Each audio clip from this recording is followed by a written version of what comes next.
Hello and welcome to the Mental Health and Gaming Podcast. Once again, I am Bradley. We've got a special one this week because joining me is not just my usual partner Stu, but he's with the other founding member of SHOWNOTES. I've been practicing this bit. It's gone out really badly, but I've got two of the founding members of SHOWNOTES. It's Stu and it's Bryan. How you doing both? Doing good.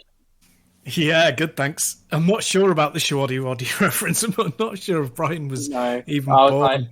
I was like, what have I found? I haven't found anything. No, I saw Shawaddy was an answer on House of Games yesterday, so it was in my head. Okay. That's the level of planning that goes into these. It's sophisticated. I just end up thinking, did I have a conversation that I don't remember? Because that's very often the case. Yeah. Stu's often on tenterhooks when I start a podcast to go, what's he gonna say? What's they gonna say? I keep misgendering myself this week. I don't know why. Only every week. I only feel completely discombobulated every single week. Apart from that, everything's fine. Good. So, just to let everyone know, we've got Bryan on the show today, who is better known as BPD Bryan on Twitter, who has borderline personality disorder. And the idea is we're going to talk to him a little bit today about that and how video games plays a part in his life. Just go with the flow a little bit. But what I'm going to do, because otherwise I'll forget, I need to segue. I don't know how we segue this. I don't know if we go straight to talking about video games. But do you know what else talks about video games, Stu? No, go on. Bryan does. And we're going to talk to Bryan. Oh, yeah. Awesome. That's a segue. There we go.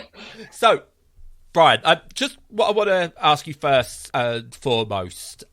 You have borderline personality disorder. Yep. And it's one of those that I think like schizophrenia, it's misrepresented in the media and the wider world as to what it actually is. It seems to be used in media as a shorthand for people having particular problems. It's a way to characterise them as sometimes the bad guy or a motivation for being the bad guy in a TV show or film or something like that. When you look at, I think, Split, it's like it seems like an easy out to use that. So explain to us, what's it actually like having BPD?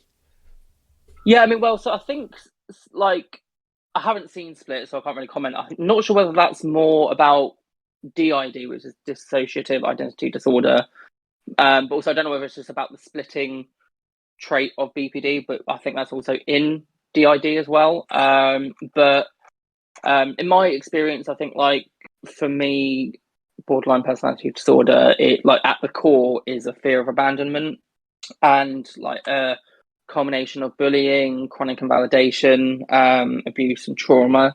I think growing up for me, I think you were saying about we're painted as the bad guy, I think everyone's been the bad guy at some point.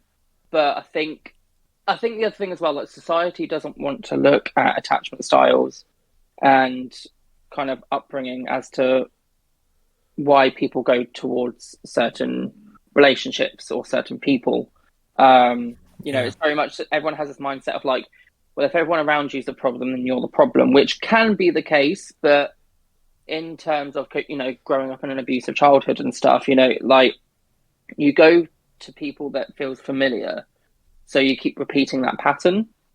Whether it was partners or even friends, I had people where they were quick to point the finger at me, but never take responsibility themselves. Or even if I did call them out for something, it would be like, oh, well, have you taken your meds? Oh, you've got an attitude. Oh, you're perceiving it wrong. And I went through that. I think definitely growing up, being the scapegoat of a family system and even friend groups, I think there's a hard line between, kids being kids and kids just being utter assholes. Because I grew up on a council estate, and at that point in the 90s, early 2000s, there was a lot of kids on that estate. So everybody would all kind of hang out and stuff. But if something were to like go wrong or they got in trouble or something, I was always the first one they'd pin it on.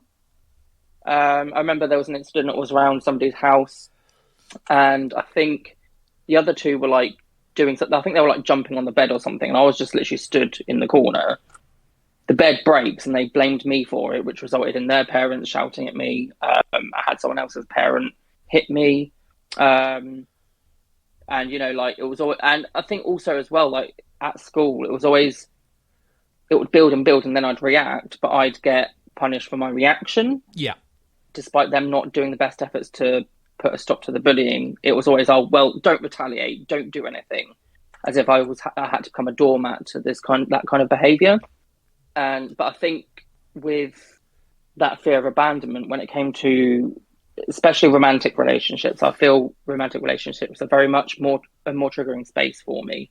And so I remember, like, luckily, like with my partner now, I think we've built up enough trust where things aren't as a bigger deal, which I've never had in my life. So I think that's a testament to my growth, and also the kind of relationships I've got now. But so what would happen is, like, I'd have a partner and like we'd put 3 kisses or something. Like I remember somebody I was with like about 4 years ago, like he would Snapchat me every day. He'd be like, "Oh, good morning, babe, 3 kisses." But then one morning he'd put "good morning, kiss, kiss, kiss" without the babe, and I'm like, and I'd be convinced like, "Oh, he's had enough of me. He's leaving me. What did I do?" I'll start spiraling, think, "What did I do?"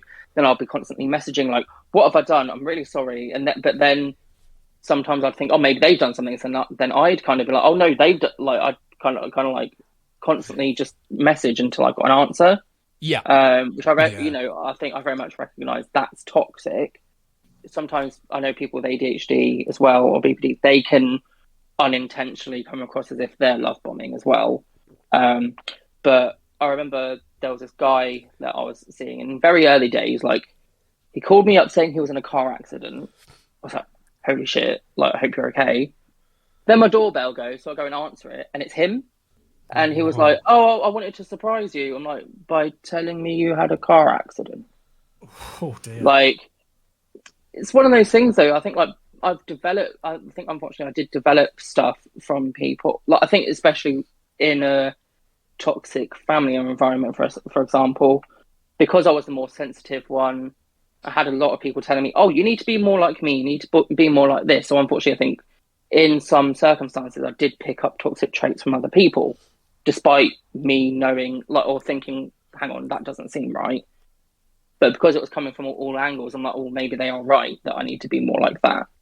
But I think it was since like stepping away, I'm like, no, you know, working on myself, and that's it. Also comes with like a lack of sense of self as well, and the emotional dysregulation. So, for example, like with like my social media advocacy and stuff, like I could have somebody say a negative comment or they blocked me because of something I've said, despite it either not being true or they've misread something, or, you know, it's just their opinion. It doesn't necessarily mean it's fact about who I am as a person. I will spiral and think, "Oh, maybe that is me unintentionally. Maybe I did this. Maybe I did do that. I'm a terrible person." And then I develop this thing like trying to fawn and like trying to apologize to them and change who I am to make everyone else comfortable. Which is still something very hard today. I was on Twitter the other day, and somebody, I think they soft blocked me on Twitter, because like we had been following each other for a while, for like years, and then found out that like we weren't following each other anymore. And then I started going through a spiral again of like, maybe I'm a really shitty person. Has somebody said something? You know, I've also had people, I think because of like me being mentally ill, I've had partners or people tell half truths. Yeah. To again paint me as as the like abusive person or toxic person. Like for an example, like in my late teens, early 20s, I wasn't working because my mental health at that point was not great at all, in terms of being able to work. But I had a particular friend, and she would message me like, "Oh, do you want to go out Friday night?" And I'd be like, "I don't have much money, or I don't have any. I can afford 1 or 2 drinks, but that's it." And she'd be like, oh, no, don't worry, I'll get you drinks. That's absolutely fine. So I'm like, okay, that's really nice. Thank you.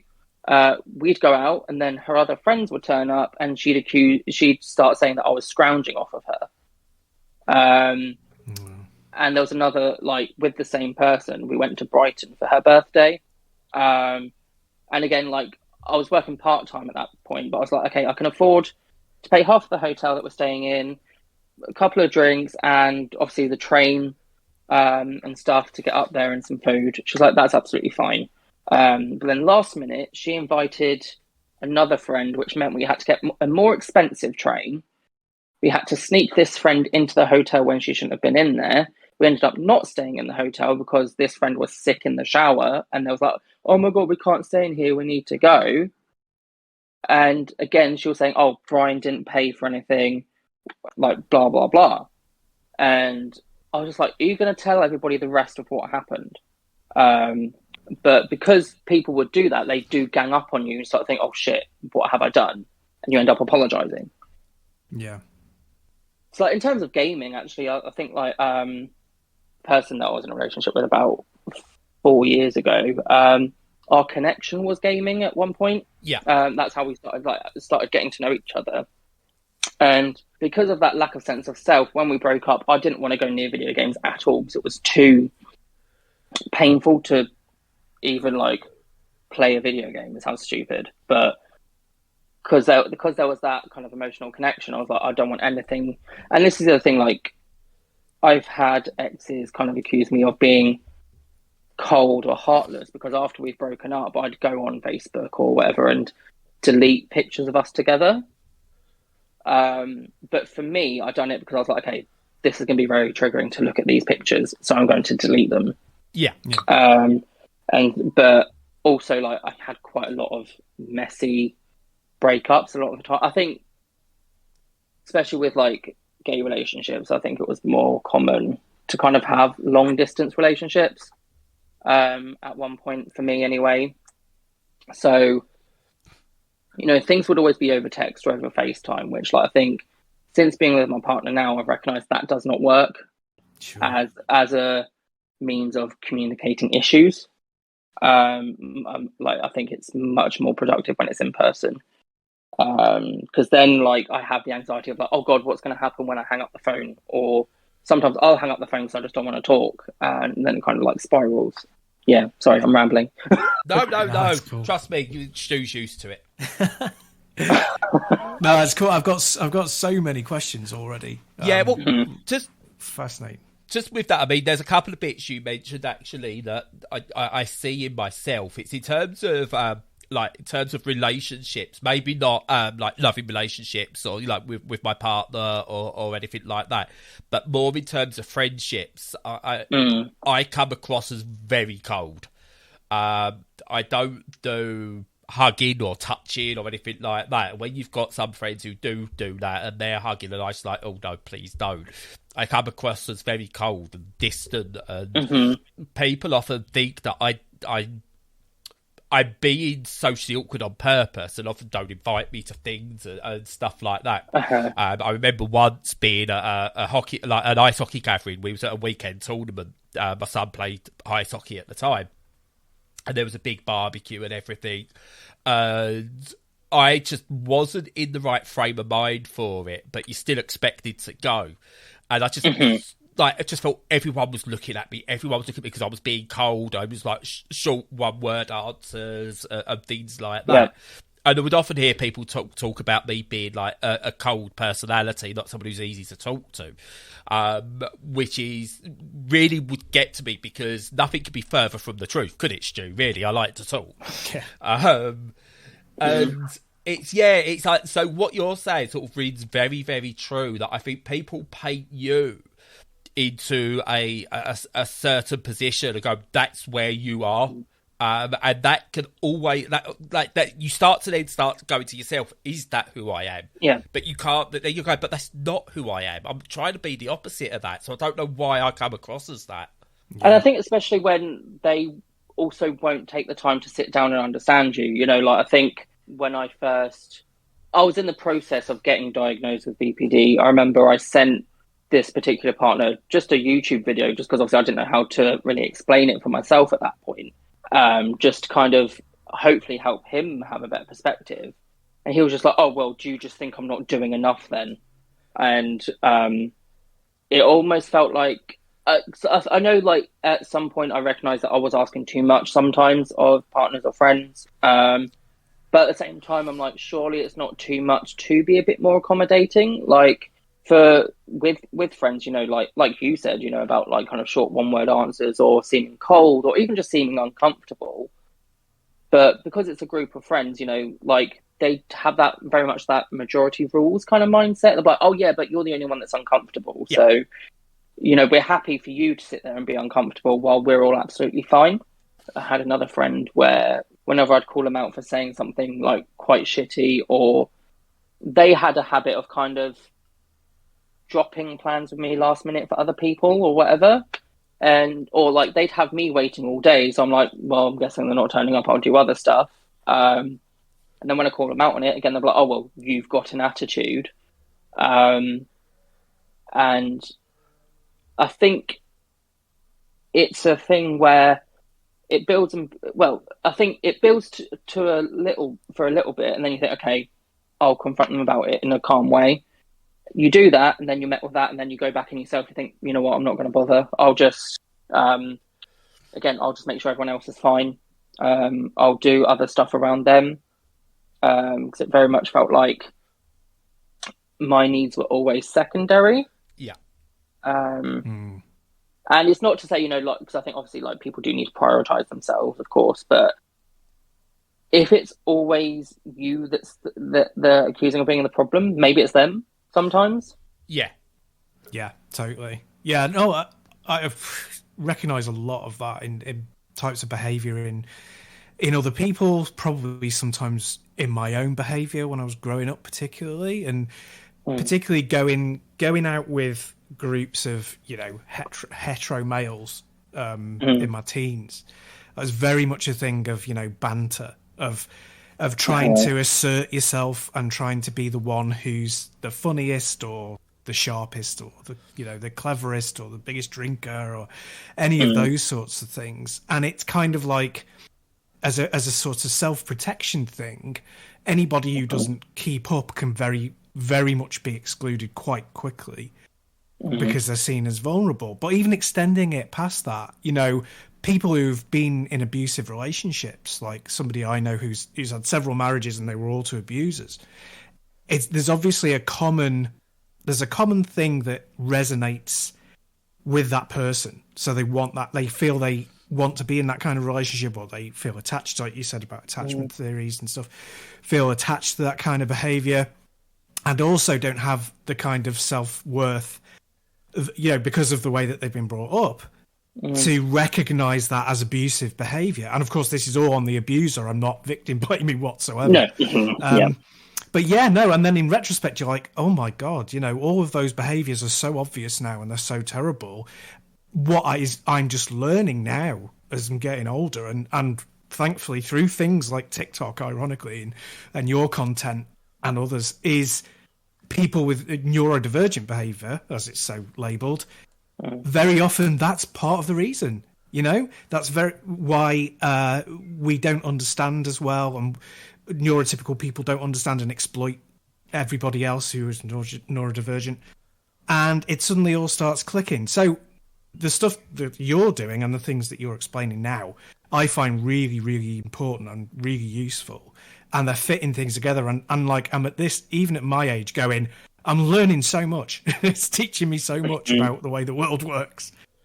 Yeah, I mean, I saw an interesting video the other day. Like this, I think this is more about like abusive family systems, but I think this can also be with friends or partners and things where, you know, I've been accused of this where, like, because I'm talking about my experiences, I've been accused of, you know, airing the dirty laundry, or kind of like, ironically, like, I've been accused of playing the victim because I'm calling out the times when I was a victim. With my internal world, I'm always thinking it's my fault. But how I express that, I think sometimes it comes across that I'm not thinking of other people. or playing the victim, because I'm always blaming myself. Because, you know, like with some stuff, I've been like, oh, I won't report this. I won't call this out because they're going through a hard time. And you constantly make up all these justifications. Even because I think sometimes, like, especially as like a teenager and stuff, like, I think you're more likely to react in toxic ways to things because you're still learning. And so I think especially people that did know you, like, in your teens and stuff, like, they will throw that stuff in your face because you're calling out the stuff they're doing now. And then I think that's a manipulation technique as well, to kind of gaslight you into thinking, oh, yeah, well, I did do that. So, you know, maybe I am just as bad. Maybe I shouldn't be calling these people out. And I think it's also having that mindset, you know, like, I see it a lot on Twitter where people are saying, like forgiving somebody doesn't mean, forgiving somebody doesn't mean you have to let them back in your life, or, you know, you can accept an apology. But sometimes people won't flip that the other way. Yeah. So they're okay with not forgiving others, but they don't like it when other people don't forgive them. And, you know, I think we're all guilty to that at some point. I think I was, like, especially growing up. But, you know, there are some people in my life that they may well have changed since when things have happened. But that doesn't mean I have to forgive them for what they did then. And, you know, people just have just as much right to do that with me, regardless, you know, again, whether, like, you know, I personally feel like I've changed, but, you know, those people may still have negative experiences of me, I think. Because, you know, I was going to say that I was quite reactive to things, but I think being a highly sensitive person, you just kind of have thinner skin for stuff. But as, like, even like you were saying earlier about banter, you know, I think banter's all good, but I think some people kind of try and disguise, like, insults or, you know, like, passive aggressive digs at you as banter. And, like, but I think coming from a background of abuse and, like, bullying and stuff, like, it's hard to interpret, okay, are they genuinely joking, or is there a, you know, passive aggressive tone to that? Yeah, that's the hardest thing, I think. I was badly bullied at school. Again, I'm very open about this in terms of I tried to kill myself 3 times when I was at school because of the bullying. No, it's fine. I'm absolutely open. I'm fine with it now. I think that's the best way to be with it. And I still find it a struggle to know that when someone is trying to have banter, quote unquote, with me, whether they are genuinely just trying to have a laugh or whether it is a sly dig. And I don't often understand. When I sort of come back with what I consider what they think's banter and sometimes go over the top, which then leads to issues because I've gone over the top. And it's like, well, I don't understand. It was just the same sort of banter you were doing. So, yeah, it's very difficult to get that right. Yeah, and, like, because did you, I'm just asking, like, have you also experienced it where it's like people will have this mindset of, like, it's okay if I do it, but not when you do it? Yeah, all the time. Yeah, and, you know, so I think that's the thing, you know, like, they'll villainize you for treating them how they treat you because they're kind of, you know, getting a taste of their own medicine. And I think, like you're saying, you know, like, attempting suicide 3 times, you know, I think I understand, but again, like I said, you know, bullies can change, possibly, but I find people say that depending who it is. So if it's their kid bullying someone, for example, but, oh, that's just kids being kids. Yeah. But if it's their kid being bullied, they're like, oh my God, this is terrible, we need to put a stop to it. And, like, one of the, like, again, understanding people can change. But one of the funniest things is seeing people I went to school with who were absolute assholes to me at school, sharing things about, like, Mental Health Awareness Week, suicide prevention, anti-bullying. I'm like, have you thought about your own behaviour? Where's my fucking apology? Yeah, 100%. I've been there. Because, like, I remember, like, I broke up with somebody a few years ago, and it drove me to the point of suicide. I was in hospital and stuff, and, like, it's one of those things, I think, after you break up, you do check their social media a bit. And literally, I think it was, like, a few days after I came out of hospital, he was sharing stuff about suicide prevention. I was like, are you fucking kidding me? Yeah. And because even, like, because I had a breakdown in early 2020, as a result of these kind of performative mental health groups, especially that are on Facebook, there's an admin in there kind of groomed me and took advantage, which resulted in a breakdown. There was somebody who I was friends with on Twitter, like, before all that. He was aware what happened. He knew what mental health group it was, etc. He's now admin for them. And I'm like, so clearly you don't care. It's just about making sure you look good. And even when I called it out to the creator of this group, because they've been on TV, you know, they've raised money for charity and stuff, I literally got a message from one of them saying, oh, well, we don't really want to do anything, so we don't, because of how this may tarnish the group. Yeah. Yeah. So a quick question from me then. So when you find yourself in these difficult situations sometimes, do you have any like coping strategies that you use, or is there a particular person that you trust that you can go to? You know, how do you deal with the consequences and the fallout of things happening like this? That's the thing. I think I don't cope well at all. I think, especially while still living at home, I think it was a very quick kind of step from being okay to being in crisis. So there was no preemptive things to put in place, I think, for me at that point. It was either I'm okay, I'm in crisis. Whereas now I think I'm a bit better at kind of recognizing, okay, things are starting to get bad for me. You know, I think this is the thing. I think before as well, I would try talking to the doctors and they'd just kind of be quite dismissive with it. Yeah. Because unfortunately, I think in my mind, I'm like, I need to be articulate and stuff to get the right help.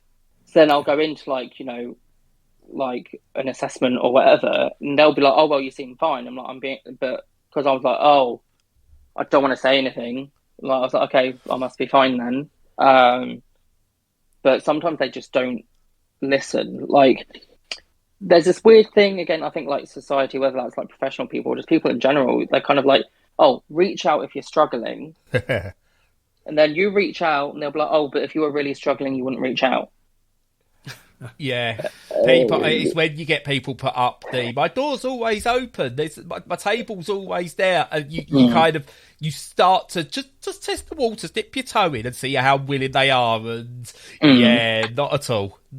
Yeah, I mean, I think like a little caveat to that. I think like for me, I think it's very individual, but I think for me, it's recognizing now that. Because I know I take things literally. I think, you know, that's an autistic thing. Like, if people say always, like, I won't think, oh, they're asleep or, oh, they're at work. I think, oh, they said always, so I'll call them at inappropriate times. But also for my own well-being. So I think for the longest time, like, I even had a friend say that I'm like a therapist. And, like, a red flag went off a bit. But I'd be like, oh, but they're going... I over-empathise. But, oh, but they probably mean that in a different way. And that, again, that's what keeps me like in toxic situations. Yeah. But now I'm very much saying I'll be there for you if I can, if I have the capacity, or I'll get back to you when I can. Which I think it's a tough pill to swallow, because I think also I was on the other side of that when people wouldn't outright help me sometimes, because they had stuff going on. But now I very much understand, you know, that people do need to put themselves first. But I think in terms of coping, like I would say, like with video games and stuff, like I've noticed recently, sometimes I dissociate while playing. Yeah. Yes. But I think because, like, I don't know about you, I think especially because I know like people with ADHD and autism and stuff, they do game a lot more than an average person. But I was always quite shamed for liking video games and stuff. And even this thing of like, where people are like, oh, you played video games 5 hours today. you're addicted. I'm like, you wouldn't say that about somebody that's reading a book for 5 hours. No. And like, because, you know, I think also video games are a great way for neurodiverse people to learn about things or to process things. And yeah, I think like video games for me, like, I think there was a period where I stopped playing them, just because like at that point in my life, I think I was trying to fit to this neurotypical kind of, oh, you go out Friday night, you do that, like you do other things rather than doing what I wanted. Because I was like, oh, people don't like video games, so I don't play that anymore. Which comes back into that kind of lack of sense of self. Yeah. And with a mix of fear of abandonment, so I'm like, okay, I want these people to like me, and they don't like Pokemon, so I'll hide all my Pokemon stuff in a drawer. I'll do this instead. I remember I'd done that with a partner a few years ago. Like, all of a sudden, I was ashamed of like the Pokemon posters and stuff I had on my walls. So, like, I took them down and hid them somewhere. Hang on, Brian. There's people out there that don't like Pokemon. Apparently. I know, I can hardly believe it myself. Go on, carry on. Go on, sorry. No, yeah, it was just like I like hide things, or like I also had, cause, like, music's a big help for me. I love to go out walking and listen to music. I love to sing. Not that I can sing very well, but like, again, I had this weird toxic things with friends as well. Like, I remember, like, I had like one friend, like, they'd come to my house for pre-drinks. They'd tell me to put music on, but then they'd be like, oh, don't put any of your shitty game music on. I'm like, you're literally in my house. Yeah. Like, I think now I'm very much like, did they think when they said things like that at all? Yeah, because you can't turn around and go, don't put your shitty dance music on, because that's I would. But that's not socially acceptable to say that. You know, people like listening to that. Well, I like listening to the Zelda soundtrack. Thank you very much. It's like I get quite obsessive over things I like. So I went through a phase, still in a phase, where my absolute favourite music artist is Jenny Lewis. Mm-hmm. And I remember going out once and asking the DJ if he had any Jenny Lewis, and he just looked at me like I'd shat on his decks. They're literally like, who the fuck is that? Yeah. Like, you mean you're not playing Calvin Harris? Like, Yeah. I mean, I think now, like, if I had a jukebox, it would be full of like depressing country music. Oh no, you really have hit a low there. If I'm wanting to cry, everybody else is going to be crying. Sorry. Yeah, that's fair enough. That's fair enough. I find that fair, yeah.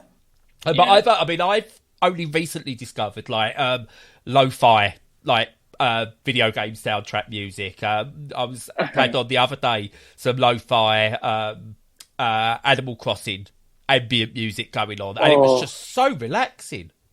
I love the Animal Crossing music. Like, this is going to sound weird, but sometimes I find like wholesome stuff makes me want to cry. Yeah, it's a very good feeling. So like, Yeah. really, especially like nostalgia especially for Animal Crossing Wild World, for example. I think it's like the 11 p.m. or the 1 a.m. hourly music. I'm like, that literally makes me want to cry because it's so peaceful. Yeah, it makes you feel so much. How do you think like video games have like helped you with like mental health and stuff? I'll let Stu answer first, because I'll probably have a bit more of a longer form answer. I was going to say, yeah, it's brief, but it's not, because I probably don't credit games with the value that they have had to my life. And I think it's because, very much like you were saying, right, of, you know, sometimes you pack that stuff away mentally. You pack it away from your conception of yourself as an adult, especially if you grew up playing games and you had any negative connotations. Yeah, well, games are not, you know, they're not for adults. You sort of mentally pack that kind of stuff away as a child thing. But looking back, it's been so valuable. And I remember really, really clearly that when my dad died, because my dad, I'm not just saying this to like garner sympathy or anything, but my dad died when I was 13, and I played games a lot during the grieving period, and I wasn't avoiding the grief for my age really, really well. But the games were so helpful to me in just kind of like regulating how I felt in the, you know, they just kind of like, they're a constant, you know, they're non-judgmental, they don't have peaks of emotion, and I could go on and on. But anyway, the point is that I kind of look back now and go, oh yeah, and I can see how games just regulate my feelings, as a lot of hobbies do for people. They've helped regulate my feelings like all the way through my life, and pretty much, I think, 99.9 occurring percent in a really positive way. So yeah, that's my answer. Yeah, always been really helpful. Yeah, for me, it's very similar in a way where I used to try and play certain video games for certain moods, and that changed as I got older. I used to think I had to play a happy game to try and make me feel happy, or try and avoid violent games because in case it makes me want to do certain things or anything like that. Because I didn't believe the stories of violent video games could make you violent, but I was like, oh, what if there is something there? So I'll try and avoid those. And I've spoke about this on the podcast before. I've written articles about it, about how one day I had a knife packed in my bag ready for school because I was bullied the day before, like a couple of days before that. The bullying was so bad, and the teachers weren't protecting me, that I was going to go in and I was going to take the lives basically of the teachers who had wronged me and the students who had wronged me, but played a video game. I think I'd played like Sonic or something like that the night before, and it just calmed me down enough just to sort of go, well, Brad, just take the knife out, don't do anything silly. But it's now, I mean, I've realised that therapeutic games could be anything. You know, I'm just as happy going and shooting like demons and aliens in the face with shotguns, and that'll make me feel better, as I am unwinding with like Animal Crossing or Pokemon or Tetris and things like that. And I think video games have this way of allowing you just to escape your everyday more than I think any other medium, because I think every other medium you could be dragged out of easily. A book you could easily be dragged away from. Music you could easily be dragged away from. You know, watching a film or TV, things like that. It's whereas a video game is so engaging because you've got everything else that those other mediums give you all in one package. And you can really use them to I hate using the word get over things, but in that way, sort of like get over whatever feeling you've got at that point, or enhance that feeling if you need it to do that. Yeah, I think it also has like an element of like, because you're playing a video game, like you have a sense of control over, especially things like RPGs, you know, where you have to kind of like pick what to do with your character. I think like that's a great way to kind of be like, okay, how would I respond in this situation, or what would this character in particular choose to say or choose to do in video games. And yeah, I think like what you touched upon about kind of like playing games for different moods, or you know, going back to the kind of thinking that violent video games make somebody violent.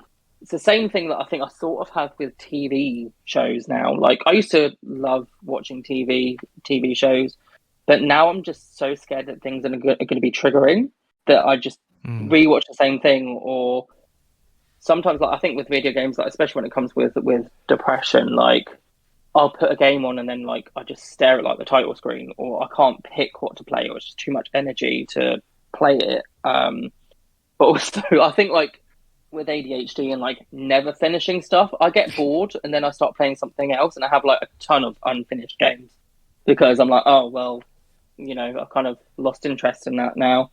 But then I'll go and play it again. I'm like, I have no idea what I'm fucking doing.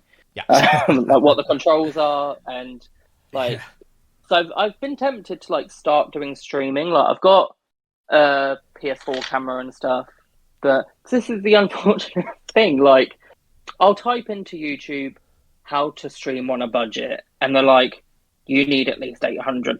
I'm like, how is that on a budget? Yeah. What you need to ask yourself, and this is why I'm not streaming at the moment. There's two reasons. One, because I've got my physical issues with my vision and stuff like that. Yeah. But also, I was trying to stream to build numbers for MHG, and the numbers weren't growing. So it really depends. Why do you want to stream? Do you want to stream to make a career out of it? In which case, you've got to consider, that's when I think you need to consider this is what you need to get set up. Or do you want to stream for you as just, a way to escape or a way to sort of get things across? Whether you're doing that to one person, 0 people, 100 people, 1,000, really doesn't matter. And to be honest with you, if you're doing it for you, and you could go out, get the cheapest capture card. So if you only want to use it for shooting, you don't need to be a professional streamer. It's one thing I've discovered. If you look at my YouTube videos and stuff like that, I was like, initially I was like, I've got to try and make it professional. Got to try and make it professional. I stopped caring. I don't do scripts. Because there's no point me doing a script. It comes across as so false that there's no point. That's the thing, because I thought about that because I think I started YouTube about. I originally started YouTube 2011, but when I started doing my proper mental health content was 2018 and stuff, and watching all these videos where people are like, oh yeah, well I've scripted it, and I'm like, for me, for mental health stuff, I feel it's better to be not scripted, but I think the caveat with that is having ADHD, because I'll record a video, I'll finish recording, then I'll upload it thinking that's everything, and then I'm like, oh shit, I was supposed to talk about that, completely forgot. But no, I think I don't like talking too much to a script or anything, just because it just comes across so fake, and I don't know, it just seems quite rigid. Yeah, definitely. To give anyone who's listening as well just a little bit of behind the scenes, when Stu edits these, he might edit out segments where we've gone on about something for too long. So we might be talking about a game, and we've maybe repeated something for 5-10 minutes more than we needed to, and he'll cut that out. But very rarely will he cut out my stumbling over things and stuff like that, because there's just no point, because it's not who I am. It doesn't sound right, a scripted thing from me, or anything like that. You're right, with mental health talk, if you read it from a script, it comes across as false. It needs to be natural. And to be honest with you, I always find it kind of funny when you see people that have got a teleprompter in a YouTube video. It really is distracting to me when you see their eyes following the teleprompter, even if it's just a little, and I concentrate on that and I don't take in what it says. So I'm all for more people just going completely, just one take and it's done.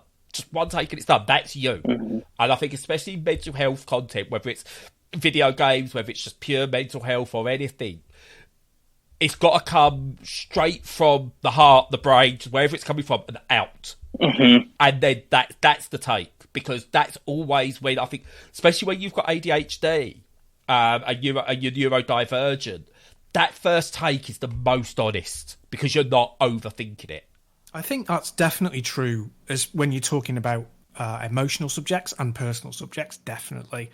Yeah. And I think that, anyone who takes that into, a stream or that authenticity is really important. Obviously it doesn't necessarily apply to something that's more technical or, more about, giving over information or reviews or whatever. I mean, it does sometimes, but it does vary. But yeah, I would say, like Brad said, if you want to do it, cheapest stuff you can, and just do it for yourself. And if other people like it, that's great. But I can imagine that thinking ahead of what people's reactions to you are going to be may be one of the big blockers and the big stumbling blocks.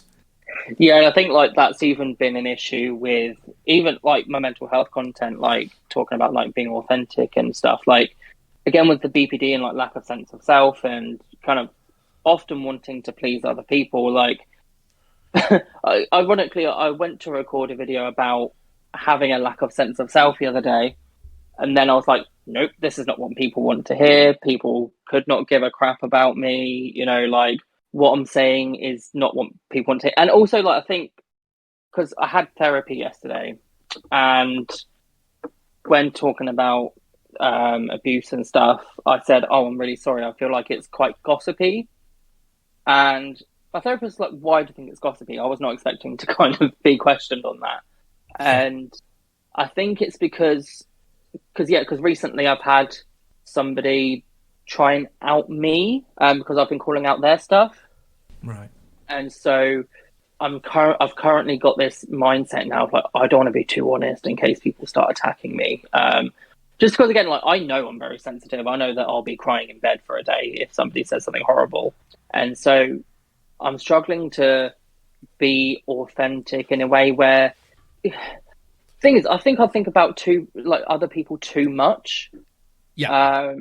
Despite like learning in recovery that other people's emotions and stuff aren't my responsibility. And to be honest, I think at the end of the day, when people chose to abuse me, they lost that right. You know, they chose to do those things. It's on them. But saying it now, it's all very logical, but then trying to kind of implement it, I'm like, I just won't say anything, and then I'll just do a lip sync TikTok instead, or something that's less personal. Just because, like, I've literally had it where I've been recording something, mid-sentence I've gone, nope, and pressed the stop button, like, to stop recording.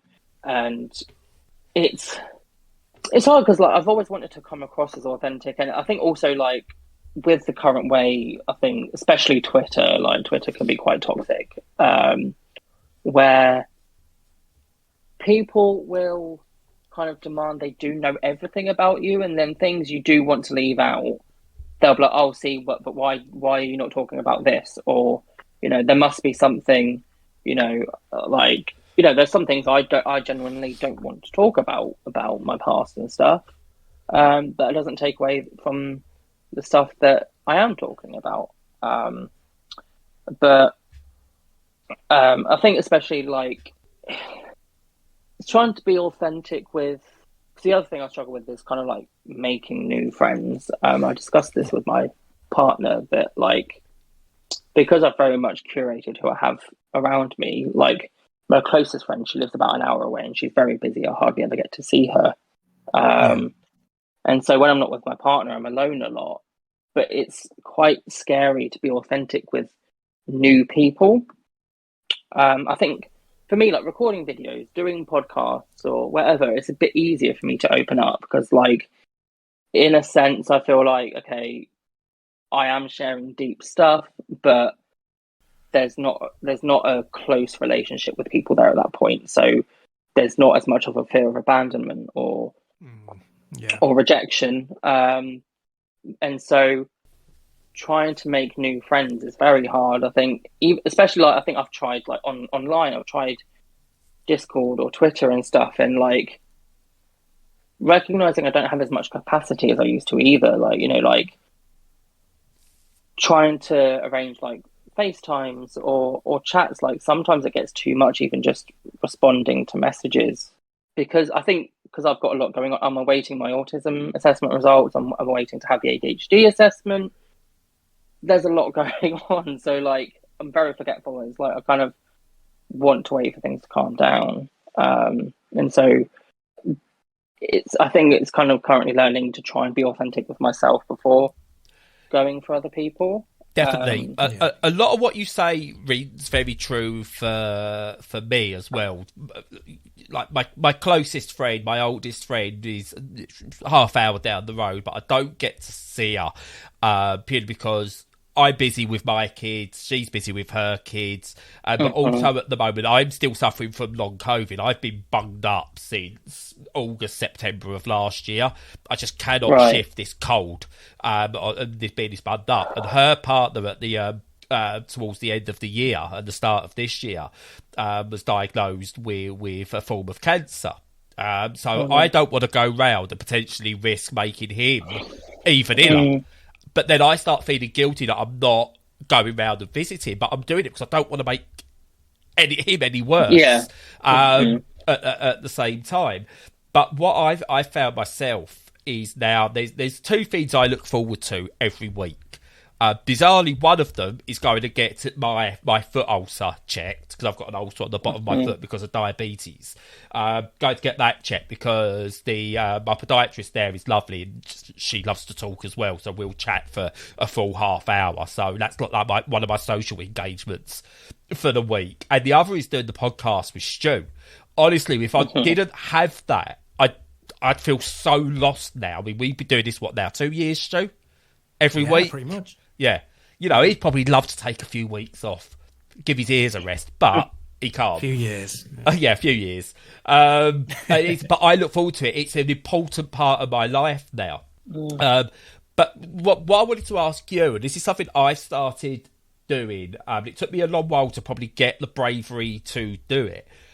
When you do meet new people, or you introduce yourself to new people, how much of yourself do you introduce? Because I'm very open now. Like, nice to meet you. Within a few minutes, it's just let you know a bit about me. Talking, I've got ADHD. Potentially, I suffer from depression, etc., etc.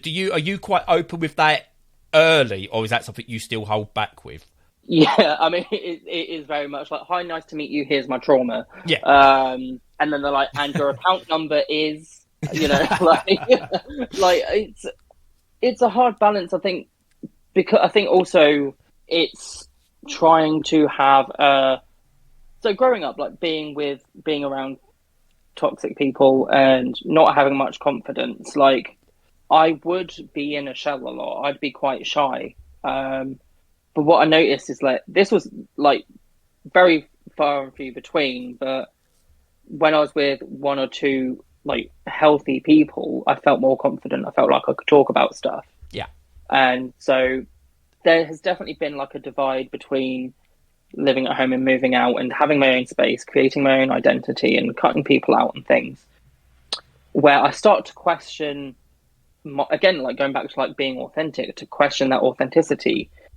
Because like people have accused me of like people of my past have accused me of being fake because of, again, like my YouTube videos or whatever. And I think what people don't understand is like, of course you're not going to be this confident around abusive people because you will be abused. And so when it comes to new people, it's hard to separate kind of what I do with my mental health advocacy, because like the internet is a separate space and you kind of forget there's real people out there that don't have those opinions. Yeah. And so like there's been times where I think where I'm like, because I'm so used to kind of the community I've built and stuff, that I automatically think everybody's going to be understanding about stuff. And then, I hear something that they might say, like not necessarily directly to me, but I'm like, oh, okay, they have this opinion. But yeah, I tend to overshare and then regret it. Because like I think I understand that can also like scare people away from saying such heavy stuff like early into a friendship, into a relationship, trying to fight my kind of default thing to be like, I'm fine talking about that. So I think, unfortunately, with abusive people, they kind of rely on you to open up that early on, so then they can use that. So like, this is the thing. Like, I think last time I met up with some new people was either the beginning of this year or end of last year. I only met up with them once, but I'm not sure whether it was just because of COVID and stuff as well. It was quite exhausting, trying to read like, okay, is this okay to talk about it? Or even just reading like people's silences sometimes. I'm like, oh God, I've made them really uncomfortable. And then I'll withdraw and think, okay, I won't talk anymore. I'll let them talk. It's like, even like now, like, I know obviously like you wanted me to be on the podcast and stuff. I'm like, I'm talking too much. You've got some way to go, Brian. You've got some way to go yet. That's fine. I think like the trouble is, I think with ADHD as well, though, I think ADHD brains, you tend to go on tangents and little side stories and stuff, and heads all over the place. So it, like, end up giving like very long-winded answers to things. Yeah. Oh yeah. You do get from A to B via 1, 2, and car. Yeah, I mean that's the thing. Like, it could even just be somebody in Costa being like, "Do you want sugar?" I'm like, "Well, this morning I built some sugar." I don't know, like, but I find like for me it's like extremes. It'll either be like one-word answers, or again just loads of tangents. There's no in between.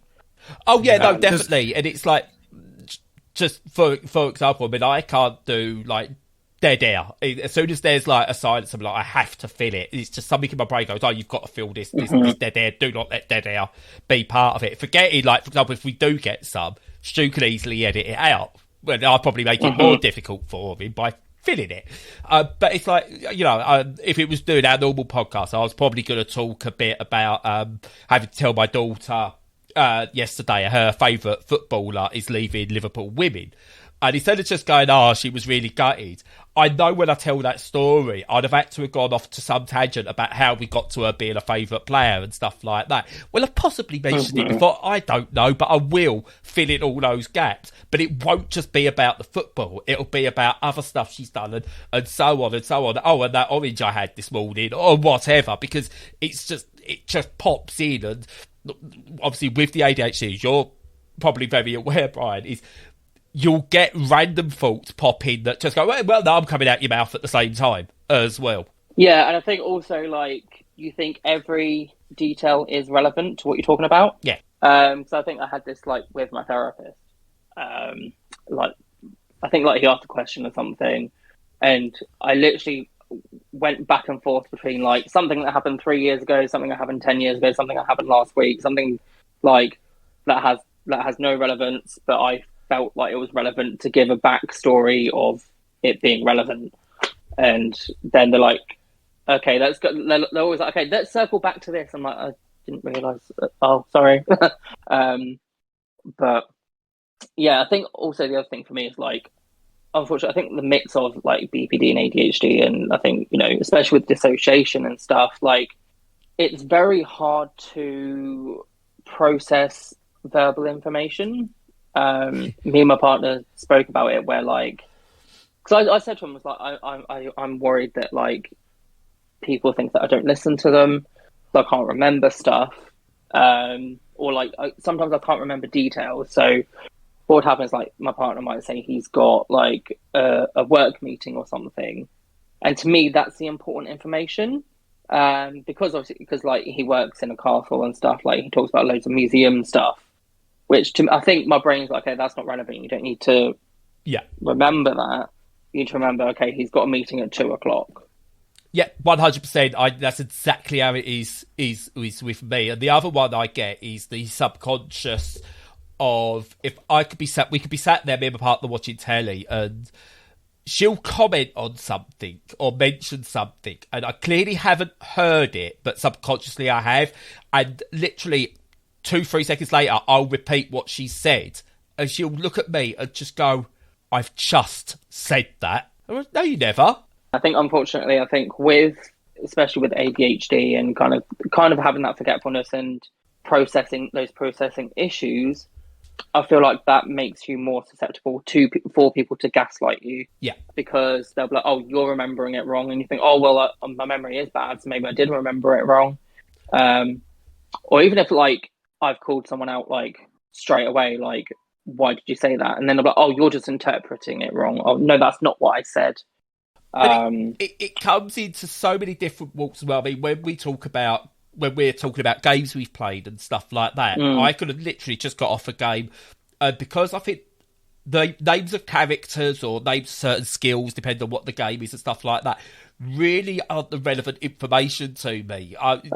You know, Stu will clarify this. I'm forever just going, yeah, the character who was called something, but I can't remember what they were called, even though they're the main character. And things like, it's just not relevant to me to what the game is, which is just really bizarre, because to some people it is the most important thing, but then afterwards I'll said it all, will be sat there going, oh man, people are going to think I haven't actually played this game because I can't remember certain aspects of it. But it's, you know, it becomes not the case.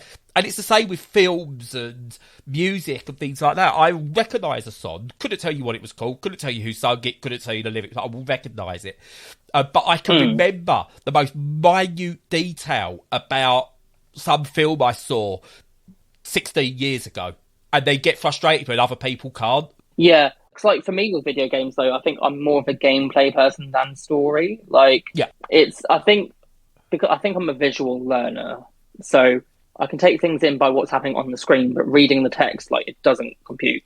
So I think that's why like I probably wouldn't play like graphic novel stuff because there's just too much text. I'm like, this is not a game. I'm sorry.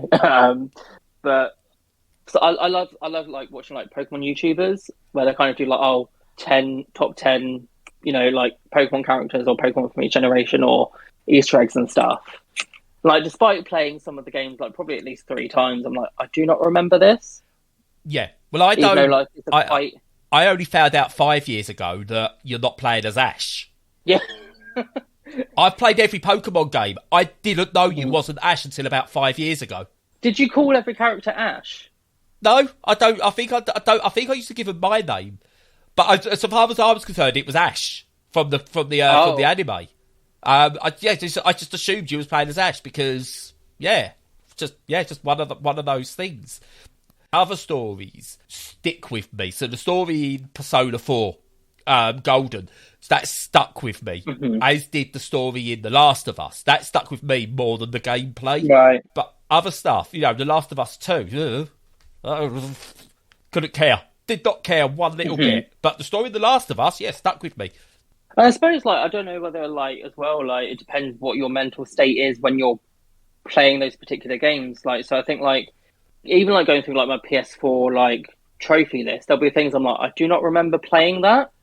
Or especially on, like, my 3DS. And so I think, like, if you're playing something where it is quite dissociative and you're not really thinking about it, you're probably not going to remember as much, except you might remember, I remember seeing, like, this guy and there was a lake or something, versus like, okay, this happened if like you were relatively attentive to it.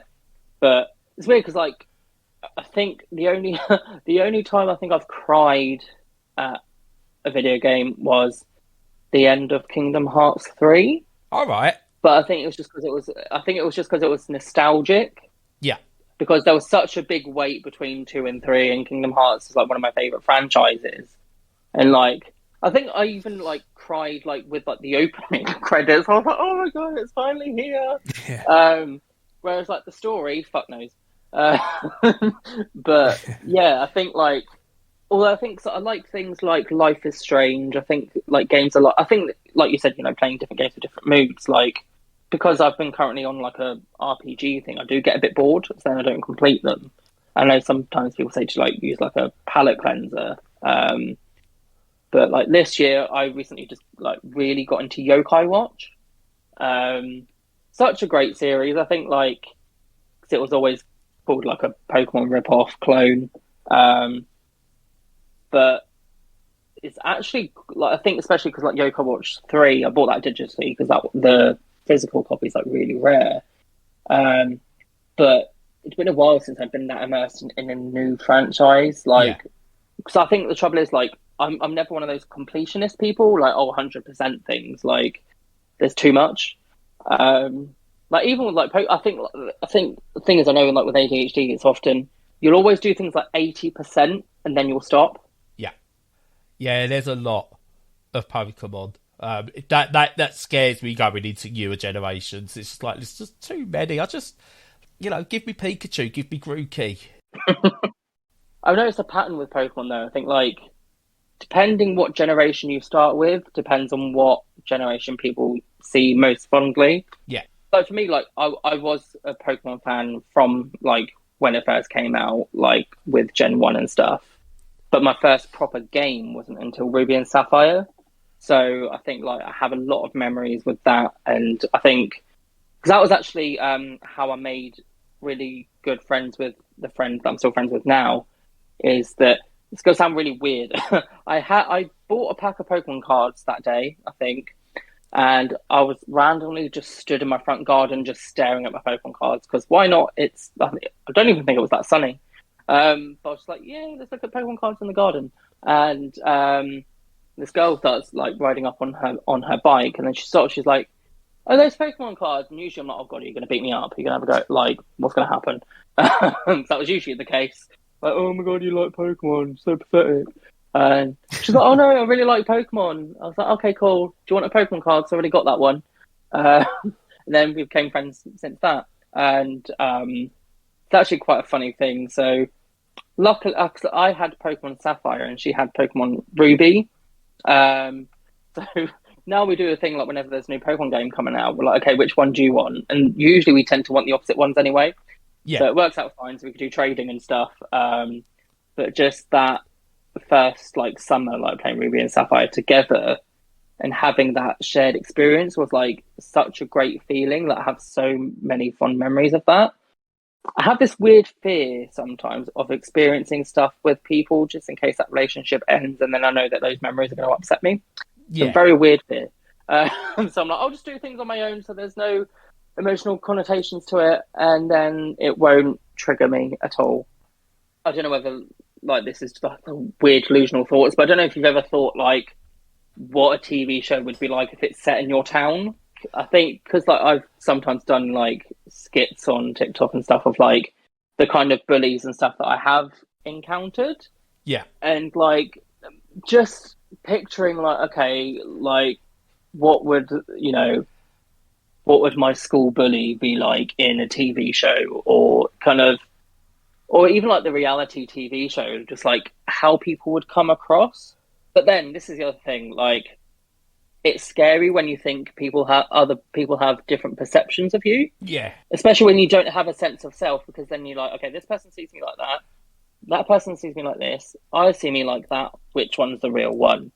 Especially because, like, again, like, so, like, sometimes I'd walk around, like, so in my head. Like, it would literally be like, how can people not hear what I'm thinking?